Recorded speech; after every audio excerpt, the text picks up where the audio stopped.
तर नमस्कार मित्रांनो, आज आपला विषय आहे की सुशिक्षित लोक ही अंधश्रद्धाळू कशी असतात.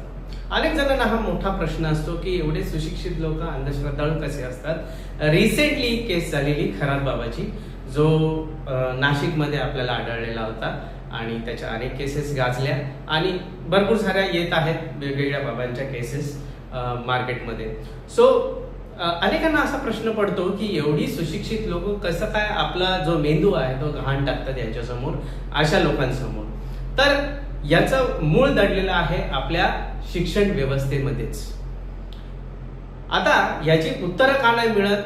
कारण त्यांनाच कळत नाही की एवढी जे इंजिनियर्स झालेले, CA झालेले, डॉक्टर झालेली लोक आहेत किंवा PhD होल्डर्स आहेत, ती लोक अशा प्रकारे बळी पडतात. ह्याचं मूळ कारण जे आहे ते आपल्या लहानपणामध्ये आहे. बघा कसं आहे, एखादा मुलगा जेव्हा शाळेत जातो तेव्हा तो भरपूर उत्सुक असतो, क्युरियस असतो, जिज्ञासू असतो. तो अनेक प्रश्न विचारत असतो की ही गोष्ट कशी झाली, ती गोष्ट कशी झाली, इथे तारे का चमकत आहेत, इथे आकाशामध्ये असा कलर का दिसतो आहे.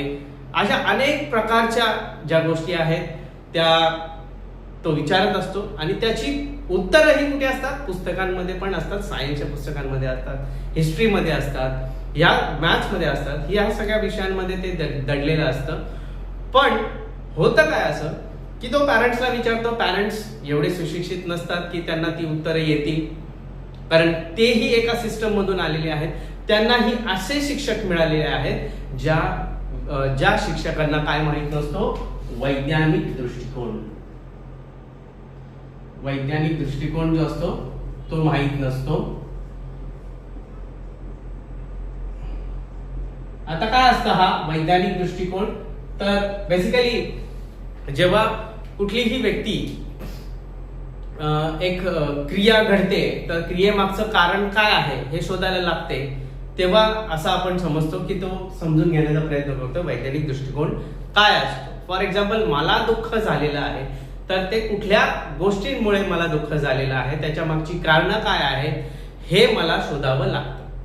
पण काही वेळेला लोक हतबल होऊन जातात. काही ना कुठले रोग पकडतात, काही ना कुठलं दुःख पकडतं. अचानक काही संकट येतात, आयुष्यात दुःख येतात आणि त्याला कळत नाही की हे माझ्या बरोबर का होत आहे. ते त्याच्या मागची जी कारणं आहेत ती शोधायचा प्रयत्न करत नाही. तर माझ्या मते असं आहे की 6th स्टँडर्डला आजचे हिस्ट्रीमध्ये काही लेसन्स आहेत ज्याच्यामध्ये फिलॉसॉफिकल गोष्टी दिलेल्या आहेत, ज्या वैज्ञानिक दृष्टिकोनातून त्यांना त्या समजवणं गरजेचं आहे की दुःख काय असतं, दुःखाला कसं समजून घ्यायचं असतं, त्याच्या दुःखाचं निवारण कसं करता येतं. ह्या सगळ्या गोष्टी जर त्यांना व्यवस्थितपणे त्यावेळी सांगितल्या तर ते नक्कीच फ्युचरमध्ये जाऊन त्यांचं जे दुःख जे आहे ते व्यवस्थित हँडल करतील आणि अशा व्यक्तींच्या नादी लागणार नाहीत. सेकंड थिंग, ही बाबा लोक काय करतात, अनेक असे प्रयोग करतात जे सायन्स बेस्ड असतात किंवा हात चालाकीवर असतात आणि त्यांनी कधी हे प्रयोग बघितलेलेच नसतात. आता मी अनेक कार्यक्रमांमध्ये जातो, ते प्रयोग दाखवतो वगैरे आणि लोक आश्चर्यचकित होतात, स्टुडंट्स आश्चर्यचकित होतात की हे कसं काय शक्य झालंय. इव्हन शिकलेली मंडळीही आश्चर्यचकित होते, कारण त्यांना ते कारणच जाणून घेत नाही की ही हात चालाकी असू शकते किंवा याच्या मागे काही वैज्ञानिक कारण असू शकतं. तर माझ्या मते जेव्हा तुम्हाला शिक्षक जे शिकवतात, हिस्ट्री असेल, सायन्स असेल, मॅथ्स असेल, जिओग्राफी असेल, हे वैज्ञानिक दृष्टिकोनाच्या आधार घेऊन त्यांना ते सांगितलं पाहिजे. फॉर एक्झाम्पल मी तुम्हाला सांगतो की ही सृष्टी कोणी निर्माण केली, हा एकच प्रश्न जर अनेकांना विचारला तर त्याचं एकच उत्तर असतं की ही सृष्टी एका कोणीतरी ईश्वराने निर्माण केलेली आहे. But as a science point of view, वैज्ञानिक दृष्टिकोनाच्या आडून आपण बघितलं तर त्याची वेगवेगळी उत्तरं तुम्हाला मिळतील. फॉर एक्झाम्पल, रिझनिंग आहे. तर प्रत्येक धर्म काय बोलतो वेगवेगळ्या अनुषंगाने त्यांचं की या दशकामध्ये, ह्या शतकामध्ये पृथ्वीचा हे झाला. कोण बोलतं ह्यांनी ऍपल खाल्ला, कोण बोलतं त्यांनी तो शेषनाग उभा आहे त्याच्यामुळे ते अनेक अशा गोष्टी झाल्या, 4000 वर्षापूर्वी हे सुरू झालं वगैरे, अशी अनेक कारणं देत बसतात. But on the other hand जे विज्ञान असतं ते काय सांगतं, ते प्रूफ आणि एव्हिडन्सच्या बेसिसवर सांगतं आणि तेच प्रूफ अँड एव्हिडन्सच्या बेसिसवर असल्यामुळे आज आपल्या पुस्तकांमध्ये ते आहे. पण शिक्षक ह्या दोन्ही बाजू ज्या आहेत ते सांगत नाही की वेगवेगळे धर्म काय बोलतात, ऑन द अदर हँड विज्ञान काय बोलतं आहे हे सांगत नाहीत. आणि त्याच्यामुळे त्यांची ती गफलत होत असते की नक्की काय आहे. त्यांना बाहेरून वेगळी उत्तरं मिळत असतात, पाठ्यपुस्तकात वेगळी उत्तरं मिळत असतात. तर ते तिथे लॉजिक हा पार्ट जो आहे, जो वैज्ञानिक दृष्टिकोनामध्ये फार महत्वाचा आहे, लॉजिक लावणं हा पार्ट ते व्यवस्थित समजून घेत नाहीत आणि त्यांची गोची होते. आणि मग जी समाज मान्यता आहे बाहेर त्यानुसारच ते मोठे झाल्यावर त्या समाज मान्यतेनुसार जावं त्यांना लागतं. त्यांना असं कुठेतरी फिअर असते की हे मी जरी पटत असलं वैज्ञानिक दृष्टिकोनानुसार कुठेतरी डाऊट वगैरे असला, पण आजूबाजूला असे व्यक्ती कोण नसतात ना जे त्यांना सांगतील, व्यवस्थित मांडतील की ही अशा अशा गोष्टी आहेत, याच्यामुळे या गोष्टी होतात आणि याच्या मागची ही कारणं आहेत आणि तुझ्या दुःखाचं निवारण तू अशा प्रकारे करू शकतो. आजही आपल्याकडे जो सायकोलॉजी हा विषय आहे किंवा सायकॅट्रिस्ट शी संबंधित जे काही विषय आहेत, अनेक आजार आहेत, मनाशी निगडीत आजार आहेत, ते लोकांना माहितीच नाहीये. तर अशा ज्या काही गोष्टी आहेत ती लोकांपर्यंत ह्या गोष्टी पोहोचवणं, त्यांच्याबद्दलचा अवेअरनेस निर्माण करणं गरजेचे आहे. अदरवाईज ही लोक काय करतील, त्यांच्याकडेच जातील. अनेक जण अशीही बोलतात की माझ्याकडे अनेक जण काउन्सिलिंगला पण येतात, सांगतात की याचा हा प्रॉब्लेम आहे, त्याचा हा प्रॉब्लेम आहे. मग मी बोलतो ठीक आहे, घेऊन या त्यांना. पण ते इझिली येत नाहीत.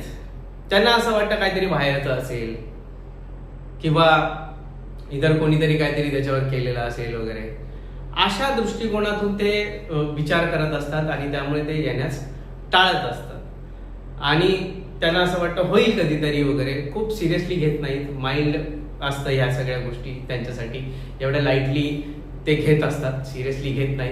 मग कालांतराने तो मानसिक जो आजार आहे तो त्यांना दिसायला लागतो पुढे जाऊन. म्हणजे जेव्हा अगदी सिरियसली होतं तेव्हा जाऊन कुठेतरी ते जागृत होतात. अजून एक गोष्ट, मन जे आहे ते दिसत नाही.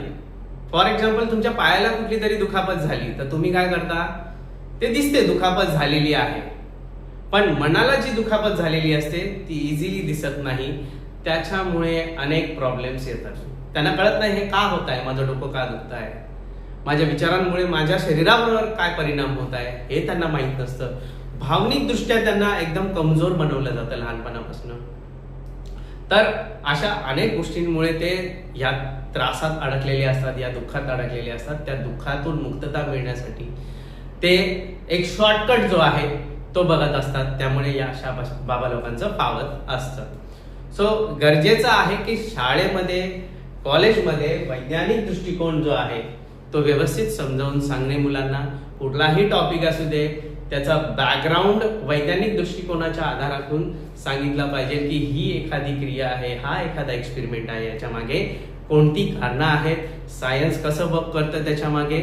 आणि अशा प्रकारे वैज्ञानिक दृष्टिकोन जो आहे तो आपण पसरवला तर नक्कीच लोक त्या वाटेला जाणार नाहीत. आपल्या आर्टिकल 51A(H) संविधानातला आहे. हे सांगतं की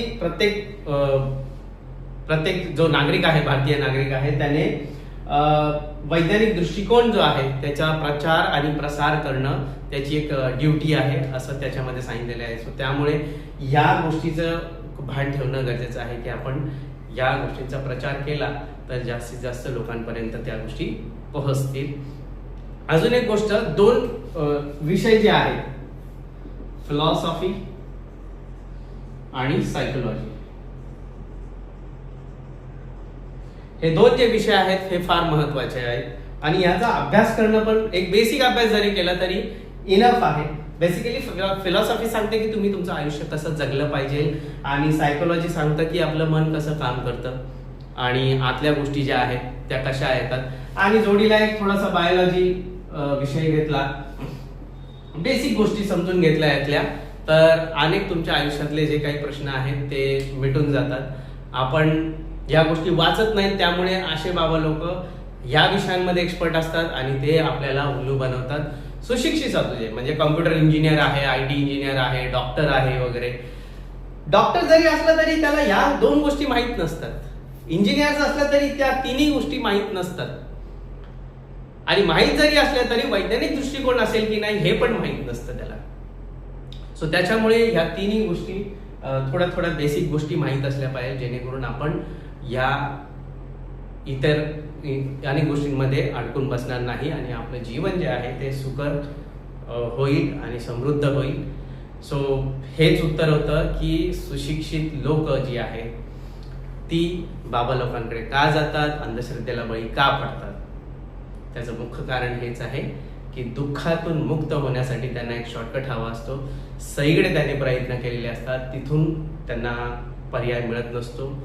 आणि धर्माने मोठं काम केलेलं आहे की माणसाला दुःखातून मुक्त करण्यासाठी काय करावं लागेल. मग तो कुठलाही धर्म असू दे, ख्रिश्चन असू दे, मुस्लिम असू दे, हिंदू असू दे, देन जैन असू दे किंवा बुद्धिझम असू दे, यांनी चांगलं काम केलेलं आहे माणसाला दुःखामध्ये जो असतो त्याचं दुःख समजून घ्यायला आणि त्याच्यातून मुक्तता मिळवायला.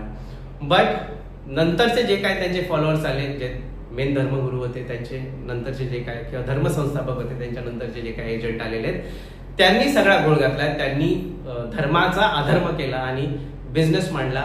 असं कोण बोलतं तर